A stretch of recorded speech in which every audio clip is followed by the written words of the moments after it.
Kami kadang bersedekah atau infak. Awalnya ikhlas. Dalam perjalanan selanjutnya muncul perasaan eman-eman atau menyesali harta yang telah disedekahkan. Atau kadang-kadang terpancing bercerita dengan yang telah disedekahkan. Atau perasaan bangga dengan sedekahnya. Kemudian kami sadar, lalu mengikhlaskan yang telah disedekahkan. Ini bagaimana Ustaz? Kalau perasaan itu kadang-kadang muncul lagi, gimana juga? Jazakumullah khairan. Nah, keikhlasan itu dimulai sejak awal ketika dorongan pertama dia berbuat. Itu satu. Ya. Artinya ketika dia awal berbuat ikhlas karena Allah, tidak karena dorongan apapun kecuali ikhlas, mengharapkan pahala dari Allah, itu sudah satu keberhasilan. Niat yang lurus. Tetapi niat harus dijaga. Dalam perjalanannya harus dijaga. Walaupun setelah selesai amalan tadi sudah dikerjakan, itu masih terus dijaga. Bagaimana cara menjaganya? Dengan cara tidak mengungkit-ungkit kebaikan. Aku dulu pernah memberikan kepadamu sekian banyak. Kamu begini, saya pernah. Ini mengungkit-ungkit pemberian seperti ini akan merusak niat yang tadinya sudah lurus. Sehingga jaga keikhlasan tadi dengan tidak mengungkit-ungkitnya. Kemudian yang kedua, dengan cara tidak menceritakan dengan niat riya. Artinya kalau tadi mengungkit-ungkit biasanya kepada yang diberi. Saya kan sudah kasih kamu sekian. Mana timbal balikmu kepada aku dan seterusnya.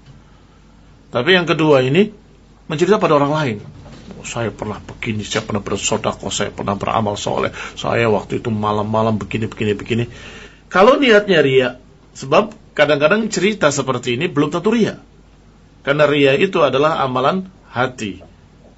Ketika dia menceritakan, tergantung hatinya apakah dia itu berniat untuk riya atau berniat untuk memberikan pelajaran. Kalau memberikan pelajaran sebagai suri tauladan, seperti beberapa ulama yang menyatakan, aku mempelajarinya sejak aku kecil. Artinya ingin mendidik muridnya agar tahu bahwa ini bukan tiba-tiba jadi alim, tapi mempelajari sejak lama. Sehingga menceritakan pada orang lain, saya kasih qaid, saya kasih ikatan dengan niat riya. Jangan menceritakannya dengan niat riya.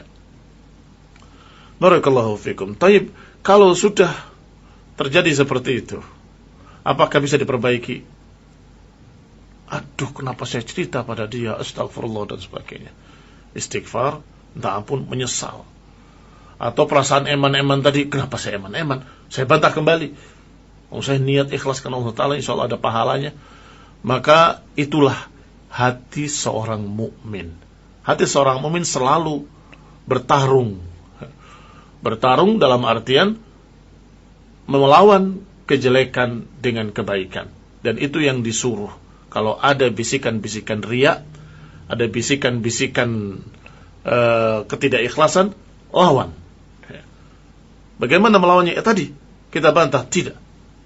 Aku beramal karena Allah, bukan karena dia. Dalam hati kita bantah seperti itu.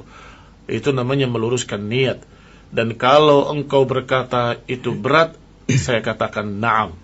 Ya, memang berat. Sampai-sampai Imam Ahmad pun menyatakan, sungguh demi Allah, yang paling berat aku rasakan adalah memperbaiki niat atau meluruskan niat. Setiap aku berusaha untuk meluruskannya, tiba-tiba datang lagi pikiran-pikiran yang lain. Rahimahullah, padahal beliau seorang imam.